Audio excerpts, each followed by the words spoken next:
Chapter 9 देख रहे हैं, mechanical properties of solids. Mechanical properties of solids के बारे में बात करेंगे। डिफॉर्मिंग फोर्स क्या होता है? जो भी बॉडी है उसका अगर आप शेप चेंज कर रहे हैं, उसके अंदर के कॉन्फ़िगरेशन चेंज हो रहे हैं, अगर आप कोई फोर्स लगा के ये कर पा रहे हैं या ये हो रहा है, तो उसे हम कहते हैं डिफॉर्मिंग फोर्स। फोर्स जो कोई भी वस्तु को, ऑब्जेक्ट को डिफॉर्म करे, उसके शेप को चेंज करे, उसकी अवस्था को चेंज करे।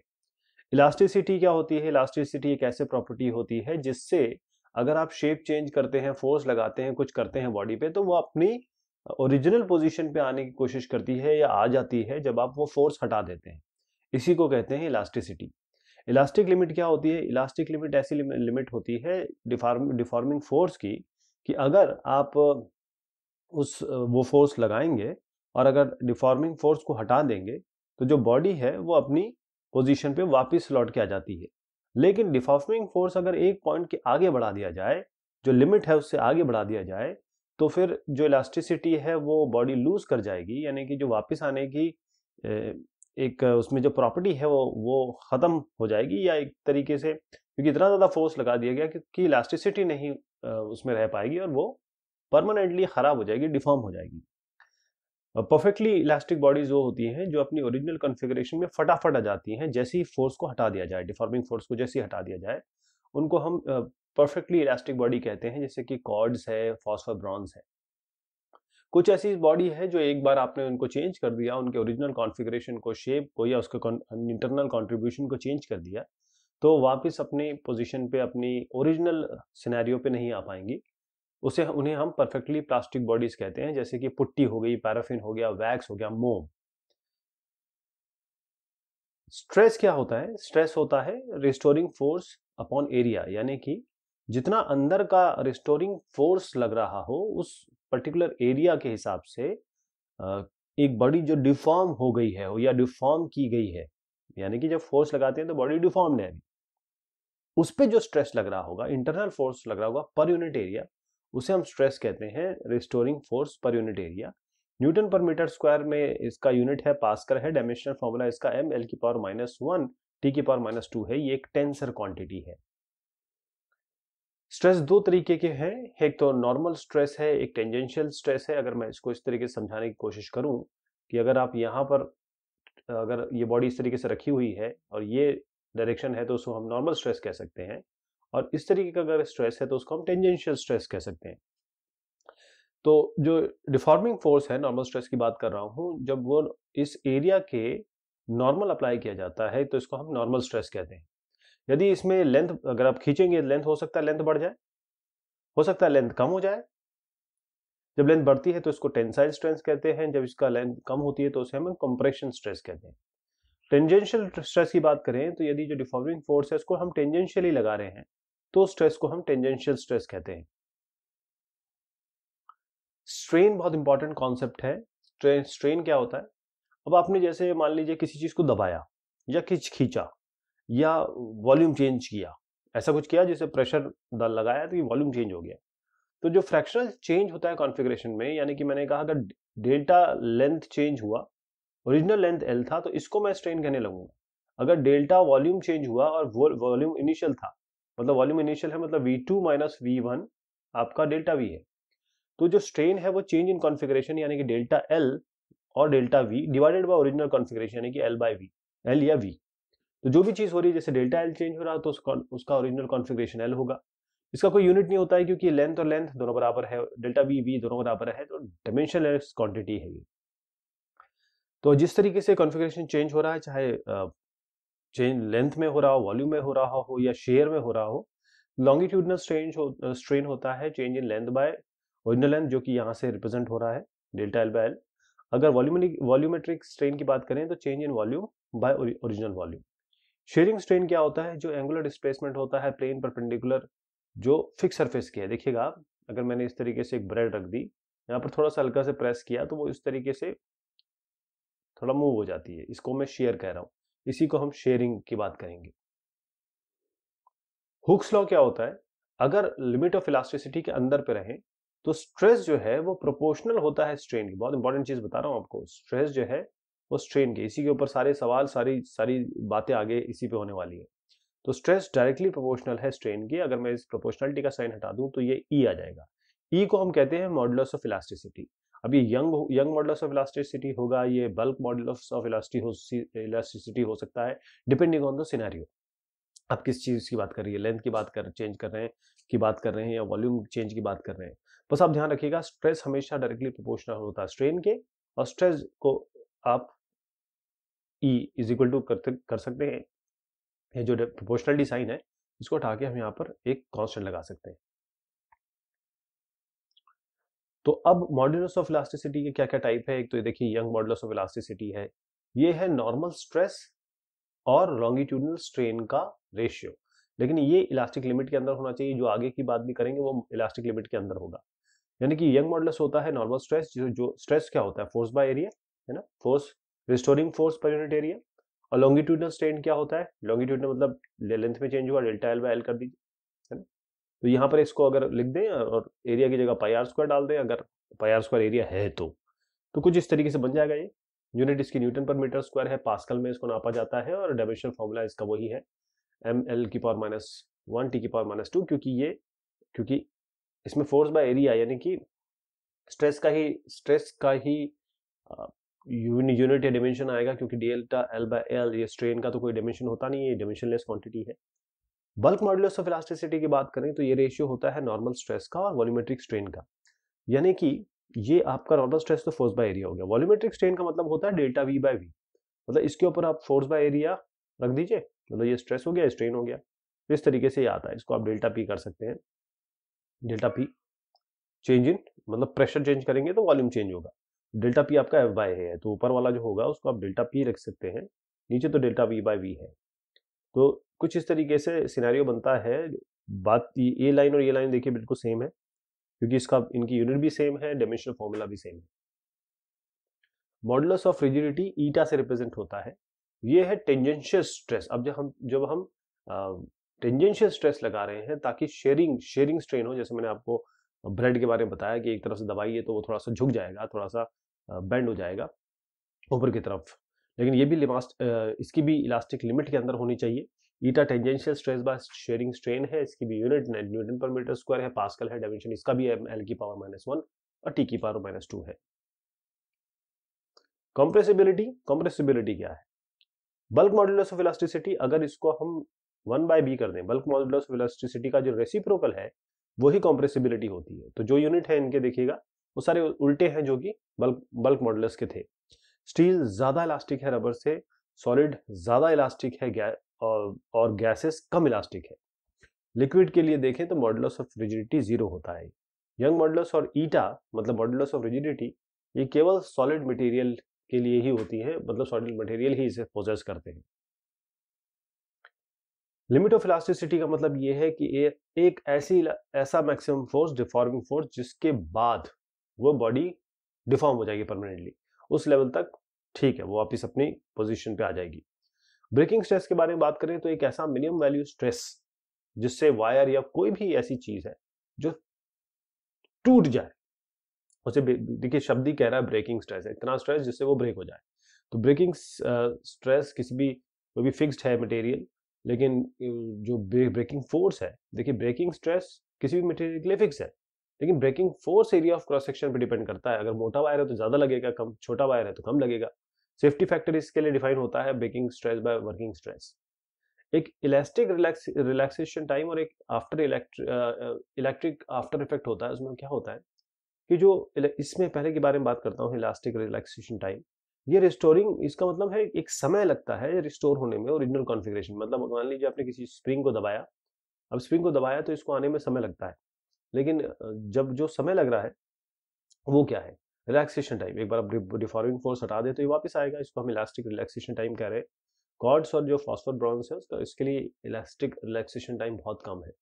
और इलास्टिक आफ्टर इफेक्ट की बात करें तो जो टाइम डिले होता है, क्या होता है, कई ऐसी बॉडीज होती है जो थोड़ा समय लेती है अपनी ओरिजिनल पोजीशन में आने के लिए, तो उसको हम कहते हैं इलास्टिक आफ्टर इफेक्ट, क्योंकि वो बेचारी दब गई है या कुछ उन पे ऐसा फोर्स लगा दिया गया है कि वापस आने में समय लग रहा है उनको। इलास्टिक फैटिग क्या है? आप बोलते हैं ना कि अरे ऑफिस में बहुत काम था, बहुत फैटिग लग रहा है, बड़ा स्ट्रेस लग रहा है, बड़ा थकावट हो रही है। तो फैटिग का मतलब यही होता है कि अगर आप किसी एक बॉडी पे बार बार रिपीटेड ऑल्टरनेटिंग डिफॉर्मिंग फोर्स, बार बार फोर्स लगाते रहेंगे, डिफॉर्मिंग फोर्स लगाते रहेंगे, तो एक समय ऐसा आएगा जो जब उसको थकावट हो जाएगी, जब उसमें फैटिग हो जाएगा। तो ये प्रॉपर्टी भी इलास्टिसिटी से रिलेटेड है। तो उसका बिहेवियर कुछ कम हो जाएगा वो, क्योंकि बार बार उस पर आप फोर्स लगाए जा रहे हैं। डक्टिलिटी और ब्रिटलनेस तो हमने पढ़ी हुई है, मेटल्स के लिए होती है। डक्टिलिटी का मतलब होता है कि पीट के उस मेटल की आप शीट बना सकते हैं। ब्रिटल का मतलब ये होता है कि एक ऐसी चीज होती है जो खट से टूट जाए, जैसे ग्लास। लेकिन यहाँ पर इसको दूसरी तरीके से देखेंगे। देखिए, मेन चीज तो वही रहेगी, दूसरे एंगल से देखते हैं कि वो मटेरियल जो प्लास्टिक रेंज इलास्टिक लिमिट से ज्यादा दिखाते हैं, इसका मतलब वो डक्टाइल मटेरियल्स है। डक्टाइल मटेरियल्स स्प्रिंग्स और शीट्स बनाने के काम में आते हैं, जैसे कॉपर है, सिल्वर है, आयरन है, एल्यूमिनियम है। ब्रिटल मटेरियल्स की बात करें तो मटेरियल्स जो बहुत कम प्लास्टिक रेंज दिखाते हैं इलास्टिक लिमिट के बाद, उसे हम ब्रिटल मटेरियल कहते हैं, जैसे ग्लास हो गया, कास्ट आयरन हो गया। इलास्टोमर्स क्या होती है? इलास्टोमर्स का कोई प्लास्टिक रेंज नहीं होता है। वो मटेरियल्स जिनके लिए जो स्ट्रेन पैदा हो रहा है वो बहुत ज्यादा है, यदि स्ट्रेस अप्लाई किया जाए, मतलब छोटे से स्ट्रेस के लिए भी बहुत सारा स्ट्रेन ले लेते हैं। और आप रहेंगे लिमिट ऑफ इलास्टिसिटी में, जैसे रबर है, इलास्टिक टिश्यू। अपने बॉडी के बारे में बात करें तो जो हार्ट में बड़ा लार्ज वेसल होता है जो ब्लड लेके जाता है, उसको हम ऑर्टा कहते हैं। तो इलास्टिक टिश्यू ये भी इलास्टोमर्स है। इलास्टिक पोटेंशियल एनर्जी किसी भी स्ट्रेच वायर में, तो उसका जो वर्क डन होगा, काम होगा स्ट्रेच, अगर आप वायर को स्ट्रेच करेंगे तो पोटेंशियल एनर्जी इसमें जनरेट होगी। उसको यू से रिप्रेजेंट करते हैं, ये फोर्स इंटू लेंथ होता है, एफ इंटू डेल्टा एल, यानी कि half into stress into strain into volume of wire. जो elastic potential energy per unit volume होगी, half into stress into strain. इसको आप यंग मॉडल्स के इसमें रिप्रेजेंट कर लें, क्योंकि आप जानते हैं स्ट्रेस जो यंग मॉडल्स होता है वो स्ट्रेस बाय स्ट्रेन होता है। एसटीएन लिख रहा हूँ स्ट्रेन के लिए, तो यहाँ पर ये इस तरीके से बन जाएगा। इलास्टिक पोटेंशियल एनर्जी किसी भी स्ट्रेच स्प्रिंग की होती है, हाफ इंटू के एक्स स्क्वायर। के इसमें फोर्स कांस्टेंट है स्प्रिंग का, और जो एक्स है वो चेंज इन लेंथ है। थर्मल स्ट्रेस भी होता है जब टेम्परेचर किसी भी फिक्स रॉड का दोनों एंड के आपने चेंज किए, तो उसमें भी स्ट्रेस प्रोड्यूस होता है, जिसे हम थर्मल स्ट्रेस कहते हैं। थर्मल स्ट्रेस एफ बाई ए के से रिप्रेजेंट किया जाता है, मतलब दिखाया जाता है। इसका फॉर्मूला है F by A equal to Y alpha delta theta, जिसमें अल्फा जो है वो उस पर्टिकुलर रॉड का कोएफिशिएंट है लीनियर एक्सपेंशन का। जब टेम्परेचर किसी गैस के बारे में बात कर रहा हूँ, किसी वेसल में टेम्परेचर चेंज किया जाता है, तो उसमें भी थर्मल स्ट्रेस बनता है। वो किसके बराबर होता है? जितना प्रेशर चेंज हो गया है उस गैस का। तो थर्मल स्ट्रेस डेल्टा पी, जो कि के वाई डेल्टा थीटा, देखिएगा दोनों में कितनी सिमिलरिटी है। जहां पर के बल्क मॉडुलस ऑफ इलास्टिसिटी है, अल्फा जो है वो गामा गामा गामा जो है, यहाँ पर आप इसको गामा बताइए। तो गामा है कोएफिशिएंट जो क्यूबिकल एक्सपेंशन गैस का। तो इंटर एटॉमिक फोर्स कांस्टेंट होता है K equal to Y R zero. अब ये के टू वाई आर जीरो क्या है? आर सब जीरो, इसको हम इंटर एटॉमिक डिस्टेंस कहते हैं, आर जीरो। पॉइजन रेशियो क्या होता है? पॉइजन रेशियो बहुत इंपॉर्टेंट है, ये बहुत पूछा जाता है। जब एक डिफॉर्मिंग फोर्स अप्लाई किया गया, एक फ्री एंड है, सस्पेंडेड वायर है जिसकी लेंथ आर एल है और रेडियस आर है, उसमें अप्लाई किया गया और उसकी लेंथ डी एल से बढ़ती है और उसका रेडियस जो है वो डी आर से डिक्रीज होता है। देखिए, अगर मैं इस लेंथ की बात करूं और इसको मैं यहाँ से खींचूं, तो ये क्या होगा? ये इतना लंबा बढ़ जाएगा, लेकिन इसकी ये कम हो जाएगी, एरिया कम हो जाएगा, लेकिन लेंथ बढ़ जाएगी। मान लीजिए यहाँ से यहाँ तक डी एल बढ़ गया, तो ये डी आर में चेंज भी हो जाएगा, कम हो जाएगा। तो दो टाइप के स्ट्रेन प्रोड्यूस होंगे इस एक फोर्स से। ये तो लॉन्गिट्यूडनल स्ट्रेन है जिसको हम डेल्टा यू कह सकते हैं। लेटरल स्ट्रेन है delta R by R, minus में क्यों है इसके बारे में बात करेंगे। क्योंकि कम हो रहा है, रेडियस कम हो रहा है ना, रेडियस कम हो रहा है, पहले ज्यादा था फिर कम हो रहा है, इसलिए माइनस है। पॉइजन रेशियो होता है इस लेटरल स्ट्रेन डिवाइडेड बाय आपका लॉन्गिट्यूडनल स्ट्रेन। बस ये समझिए, दोनों ही स्ट्रेन है इसमें। Minus delta R by R by ये डेल्टा यू के बारे में मैंने बात की। जो थियोरेटिकल वैल्यू है पॉइजन रेशियो की, वो -1 से 0.5 के बीच में होता है, लेकिन नॉर्मली आप 0 से 0.5 के बीच में देखेंगे इसको। जो रिलेशन है y के ईटा आपका गामा में, तो वो बहुत 4-5 रिलेशन है हमारे पास, ये चारों रिलेशन आपके सामने है, जो भी प्रॉब्लम के हिसाब से आएगा इसको आप यूज करेंगे। कुछ चीजें इसमें समझनी जरूरी है। जो कोफिशिएंट इलास्टिसिटी का वो मटेरियल पे डिपेंड करता है, उसके टेम्परेचर पे, प्योरिटी पे, लेकिन स्ट्रेस और स्ट्रेन पे नहीं डिपेंड करता। ये देखिए बड़ी बहुत इंपॉर्टेंट बात है। एक मटेरियल के लिए जो कोफिशिएंट है, चाहे आप गामा की बात करें, ईटा की बात करें, वो उनकी वैल्यू जो होती है वो अलग अलग होती है। आइसोथर्मल इलास्टिसिटी किसी गैस की ईटी को अगर रो से रिप्रेजेंट करते हैं, ये रो है आपका प्रेशर गैस का।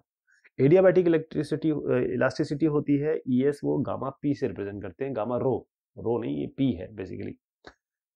तो गामा क्या होता है, सीपी बाय सीवी।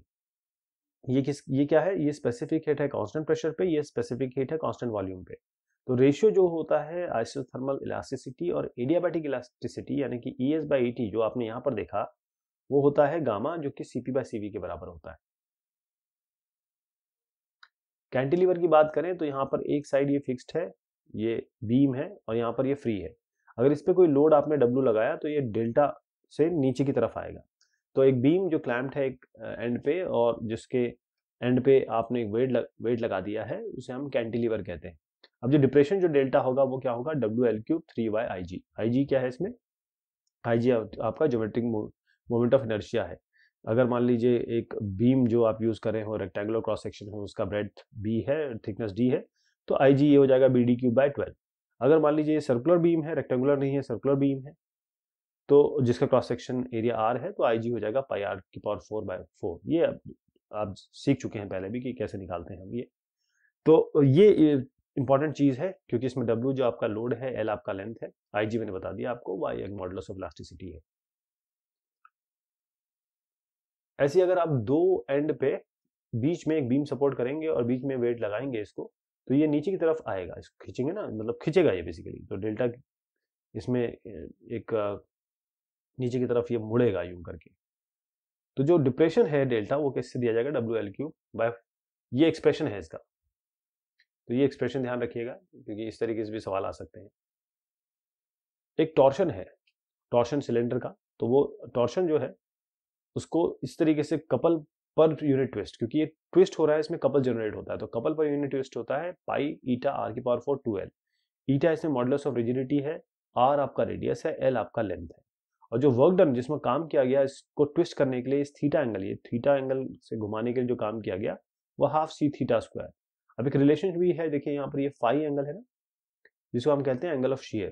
तो रिलेशन जो बनता है इस ट्विस्ट एंगल और शेयर में, उसे वो इस तरीके से दिया जाता है, R theta equal to L phi, जिसमें फाई होगा आर बाय एल। ये इस तरीके से रिलेशनशिप बनेगी। एक स्ट्रक्चर स्टील रॉड का है, उसका रेडियस 10 मिलीमीटर दिया हुआ है, लेंथ उसका 1 मीटर दिया हुआ है। एक 100 किलो न्यूटन का फोर्स उसको स्ट्रेच करता है उसके लेंथ के अलाउंग। आपको स्ट्रेच निकालना है, एलोंगेशन लेना है, बताना है, साथ में स्ट्रेन बताना है। यंग मॉडुलस आपको दिया हुआ है स्ट्रक्चरल स्टील का। कोई भी सवाल इस तरीके से आए, बस आप याद रखिएगा y equal to stress by strain, सारे ऐसे ही बनेंगे। स्ट्रेस है आपका force upon area, deforming force पर यूनिट एरिया, और स्ट्रेन है आपका delta L by L, change in length by L. यही स्ट्रेन हम डेल्टा वी बाय वी लेंगे जब हमको जरूरत पड़ेगी, अभी फिलहाल हम ये वाला और ये वाला लेंगे। तो स्ट्रेस हम निकालेंगे फोर्स बाय एरिया। एरिया जो है, क्योंकि ये इसको स्टील रॉड बताया गया है, रॉड इस तरीके से होता है, तो इसका क्रॉस सेक्शन क्या है, सर्कल, इसलिए पाई आर स्क्वायर ले लिया हमने, 5/πr²। सारी वैल्यूज दी हुई है, फोर्स दिया हुआ है हमको, पाई दिया हुआ है, पाई हमको 3.14 पता है, रेडियस हमको क्वेश्चन में दिया हुआ है। इलॉन्गेशन डेल्टा एल निकालना है, तो क्या करेंगे, डेल्टा एल, ये वाला एक्सप्रेशन पूरा बनता है अगर इन दोनों को मिला लें तो, इन दोनों को मिला के यहाँ रख दें तो अब हो क्या रहा है, यहाँ पर डेल्टा एल निकालना है आपको, एफ ए एल वाई सब कुछ है अपने पास, अपने अब हम इसको निकाल लें। लेकिन हमको निकालना है स्ट्रेन भी, तो delta L by L strain होता है, जैसे मैंने आपको बताया ये स्ट्रेन होता है। तो डेल्टा एल भी है, ये जो अभी यहाँ से निकल के आ गया, और एल भी है अपने पास, तो 0.16% आ जाएगा। एक कॉपर वायर है, लेंथ इसकी 2.2 मीटर है, स्टील वायर है, लेंथ 1.6 मीटर है, दोनों का डायमीटर 3 मिलीमीटर है। इनको कनेक्ट किया गया एंड टू एंड। जब इसको स्ट्रेच किया गया लोड लगा के, तो जो इलॉन्गेशन दोनों में मिलके हुआ वो 0.7 है, यानी कि एक ये हो गया और मान लीजिए एक ये हो गया, ऐसे दो को जोड़ दिया और यहाँ पर वेट लगा दिया। जो कॉपर और स्टील वायर है वो टेंसाइल स्ट्रेंथ में है, क्योंकि उनका सेम टेंशन है, दोनों का जो लोड है वो सेम है दोनों पे, और एरिया ऑफ क्रॉस सेक्शन भी सेम है। तो हमारे पास स्ट्रेस क्या हो गया, stress equal to strain into Young modulus. हम जानते हैं Young modulus stress by strain होता है। अब स्ट्रेस क्या है, W by F by F, यहाँ पर W है, एफ यहाँ पर W है। तो हम पहले कॉपर की बात करते हैं, YC into delta LC by LC, ये हमको फॉर्मूला पता है, ये किसके बराबर है, क्योंकि दोनों का ही स्ट्रेस सेम है, ये होगा YS into delta LS by LS। अब C और S हमने कॉपर और स्टेनलेस स्टील के लिए लिया। इससे क्या हुआ, ये delta LC by delta LS, इन दोनों को मैं अगर इक्वेट करूं, रेशियो लूं, तो YS by YC LC by LS, क्योंकि डेल्टा LC और ये डेल्टा LS इसका रेशियो लेंगे, क्योंकि हम जानते हैं इन दोनों को जोड़ हमारे पास ये दे रखा है, अभी बताता हूँ आपको। हमारे जो पास जो वैल्यू है वो रख दीजिए यहाँ पे, ये YC YS पता है हमें, ये दोनों पता है, यहाँ पर रख दीजिए, delta LC by delta LS आ जाएगा। लेकिन एक चीज बताई गई है कि दोनों का एलोंगेशन, मतलब इसमें जो डेल्टा LC हुआ और जिसमें जो डेल्टा LS हुआ, वो जो उसका सम जो है वो करीबन 0.7 मिलीमीटर है। तो डेल्टा LC डेल्टा LS को जोड़ दीजिए, ये आ जाएगा। हमने delta LC by delta LS निकाल लिया, delta LC by delta LS निकाल लिया, दोनों को सॉल्व करेंगे, डेल्टा LC अलग आ जाएगा, डेल्टा LS अलग आ जाएगा, और फिर आपको लास्ट में W निकालना है। W निकालने के लिए कोई भी ये वाला एक्सप्रेशन या ये वाला एक्सप्रेशन, दोनों में से कोई भी यूज कर लीजिए। कॉपर का यूज करते हैं तो कॉपर की वैल्यूज रख लीजिए, एरिया आपके पास है ही, मतलब रेडियस आपके पास है, πr² करना है, तो ये वैल्यू आ जाएगी आपके पास। एक ह्यूमन पिरामिड है सर्कस में, इसमें जो एक ये देखिए, ये साहब है, इन्होंने पैर ऐसे खोल के रखा हुआ है, ये लेटे हुए हैं, इन्होंने सारा का सारा वेट अपने ऊपर ले रखा है। कुल मिला के जो वेट इनके ऊपर आ रहा है, या कुल मिला के जितना भी वेट है इन सब का मिला के, वो 280 है। इनका खुद का वेट जो है 60 kg है। उनका जो थाई बोन है, मतलब ये एक जो फेमर कहते हैं, उनकी लेंथ जो है 50 करीबन सेंटीमीटर है, और उनका जो इफेक्टिव रेडियस है वो ये जो रेडियस है, यहाँ से यहाँ जो रेडियस R बन रहा है वो 2 सेंटीमीटर है। आपको बताना है कि जो उनकी थाई बोन है वो कितनी कंप्रेस हो रही है, क्योंकि एक लेवल से ज़्यादा कंप्रेस हो जाएगी तो पैर टूट जाएगा बेचारे का, लेकिन बहुत कम होती है, उसको हम देखते हैं कितनी आती है। देखिए टोटल मास बताया गया है इन सब का, ये टोटल का जो मास है वो है 280, इन साहब का जो मास है इनका वो है 60, दोनों को माइनस कर दीजिए, आपका आएगा 220, मतलब ये इनके ऊपर वेट पड़ रहा है वो 220, लेकिन 220 ग्रेविटी भी तो लग रहा है, तो वेट क्या आएगा 220 इंटू ग्रेविटी, 220 इंटू ग्रेविटी से मल्टीप्लाई कर दीजिए, ये इतना इन पे वेट लग रहा है। अब क्योंकि दो पैर हैं, एक पैर ये एक पैर ये, तो इनको आधा करना पड़ेगा एक पैर पे निकालने के लिए, तो इसको आधा कर दीजिए, एक पैर पे पता चल जाएगा। अब जो यंग मॉडुलस है बोन का, अगर हम टेबल देखें तो 9.4 इंटू 10⁹ लेंथ भी दी हुई है आपको सवाल में, देखिए 50 सेंटीमीटर है, इसको मीटर में चेंज कर दीजिए, 2 सेंटीमीटर है इसको, ये देखिए रेडियस आपका ये हो गया, तो इसको भी मीटर में चेंज कर दीजिए। जो क्रॉस सेक्शन एरिया है πr², तो रेडियस हमारे पास है πr² से ये निकल जाएगी। अब डेल्टा एल का हमको फॉर्मूला पता है, F into L by Y by A, ये सारी चीजें पता है, यहाँ रखिए, आपको वैल्यू मिल जाएगी। ये बहुत छोटा चेंज है 0.0091%, लेकिन ये जो छोटा चेंज ज्यादा बड़ा हो जाएगा तो पैर टूट जाएगा। जो एवरेज डेप्थ है इंडियन ओशन की वो 3000 मीटर है। आपको फ्रैक्शनल कंप्रेशन निकालना है, डेल्टा V बाय V। जो पानी है नीचे की तरफ बॉटम में ओशन में, आपको दिया गया है कि जो बल्क मॉडुलस पानी का है वो 2.2 into 10⁹ Newton per metre square है, ग्रेविटी आपको 10 लेनी है। देखिए जो प्रेशर एग्जर्ट हो रहा है ऊपर का पानी जो कि 3000 मीटर कॉलम है, नीचे के लेयर पे वो क्या होगा, प्रेशर होगा H रो G। H हाइट है वो आपको दी हुई है, रो आप जो पानी की डेंसिटी है वो ले लेंगे, और ग्रेविटी आपको दिया हुआ है, ये वैल्यू आ जाएगी। डेल्टा V बाय V निकालना है तो स्ट्रेस बाय B, आप जानते हैं कि स्ट्रेस, ये बल्क मॉडुलस क्या होता है, ये भी बल्क मॉडुलस भी स्ट्रेस बाय स्ट्रेन होता है, लेकिन जो स्ट्रेन इसमें आएगा वो होता है डेल्टा V बाय V, और डेल्टा V बाय V निकालना है तो इसको इधर लेंगे, तो ये स्ट्रेस बाय B, स्ट्रेस हमारे पास ये आ चुका है, P हमने निकाल लिया प्रेशर, और ये आपके पास B यहाँ है, दोनों को रखिए, वैल्यू आ जाएगी 1.36%। समराइज करते हैं, जो स्ट्रेस है वो रिस्टोरिंग फोर्स पर यूनिट एरिया है, ध्यान रखिएगा ये रिस्टोरिंग फोर्स होता है। जो स्ट्रेन है वो फ्रैक्शनल चेंज है डिमेंशन में, डेल्टा L बाय L हो सकता है, डेल्टा V बाय V हो सकता है। तो 3 टाइप के स्ट्रेसेस है, टेंसाइल स्ट्रेस है जिसको हम लॉन्गिट्यूडनल स्ट्रेस कहते हैं, खासतौर पे जैसे स्ट्रेचिंग या कंप्रेशन दबा रहे हैं या खींच रहे हैं उसके साथ ये एसोसिएटेड होता है। शेयरिंग स्ट्रेस है, हाइड्रोलिक स्ट्रेस है। अगर छोटा डिफॉर्मेशन है तो स्ट्रेस डायरेक्टली प्रोपोर्शनल होता है स्ट्रेन के, जिसको हम हुक्स लॉ कहते हैं। जो कांस्टेंट ऑफ प्रोपोर्शनलिटी आएगा इसमें, उसे हम मॉडुलस ऑफ इलास्टिसिटी कहते हैं। 3 इलास्टिक मॉडुलाई है, एक यंग मॉडुलस है, एक शेयर मॉडुलस है, एक बल्क मॉडुलस है। ये जो डिफॉर्म हो रहा है बॉडी, तो उसके बिहेवियर को डिफाइन करने के लिए ये तीनों चीजें आती हैं। जो ऐसे सॉलिड हैं जो हुक्स लॉ को फॉलो ही नहीं करते, उनको हम कहते हैं इलास्टोमर्स। जब भी कोई ऑब्जेक्ट टेंशन या कंप्रेशन में है तो हुक्स लॉ किस क्या फॉर्म ले लेता है, F by is equal to Y delta L by L। Delta L by L ये टेंसाइल या कंप्रेसिव स्ट्रेन है। एफ आपका मैग्नीट्यूड है अप्लाइड फोर्स जो स्ट्रेन जिसके कारण क्रिएट हो रहा है। ए आपका क्रॉस सेक्शनल एरिया है जिसपे फोर्स अप्लाई हो रहा है वो परपेंडिकुलर है ए के। वाई आपका यंग मॉडुलस है उस ऑब्जेक्ट का। जो स्ट्रेस है एफ बाय ए वो एफ बाय ए है, स्ट्रेस कहते हैं इसको। अब अगर इस तरीके से बॉडी है, आपने पेयर ऑफ फोर्सेस लगाए ऊपर या नीचे, तो जो सॉलिड है कुछ इस तरीके से हो जाएगा। इसी को हम शेयर कहते हैं। इसी को हम शेयर कहते हैं। इसका रिस्पॉन्ड ये जो शेयर हो रहा है और इस पे जो स्ट्रेस लगाया गया उसको हम शेयरिंग स्ट्रेस कहते हैं। ये जो टाइप के स्ट्रेस है ये केवल सॉलिड में पॉसिबल है। डिफॉर्मेशन अगर आप देखें हुक्स लॉ के हिसाब से तो F by A will be equal to G into delta L by L. G यहाँ पर है शेयर मॉडल्स, बाकी delta L by L change in displacement है। एफ बाय ए तो अपनी अपनी चीज है, जैसे फोर्स पर यूनिट एरिया, डिफॉर्मिंग फोर्स पर यूनिट एरिया। अब हाइड्रोलिक कंप्रेशन की बात करें तो जब स्ट्रेस इसमें एग्जर्ट किया जाएगा, पानी ऊपर की तरफ है नीचे की तरफ वो फ्रेश अपना एग्जर्ट कर रहा है, तो हुक्स लॉ बनता है pressure equal to B into delta V by V. ये बना कैसे है? बल्क मॉडुलस क्या होगा? प्रेशर बाय मतलब स्ट्रेस बाय स्ट्रेन। स्ट्रेस में प्रेशर हो गया, स्ट्रेन होगा डेल्टा वी बाय वी, क्योंकि वॉल्यूम वॉल्यूम की बात हो रही है, पानी की बात हो रही है।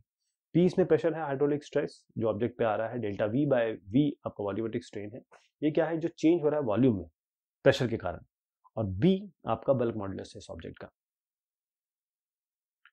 तो ये मैंने बहुत ब्रीफ में, बहुत जल्दी में आपको ये बताया क्या चीज़ें हैं इस चैप्टर में, ताकि जब हम सवाल करें तो हमें आसानी हो। बहुत शुक्रिया, बहुत मेहरबानी आप सभी की।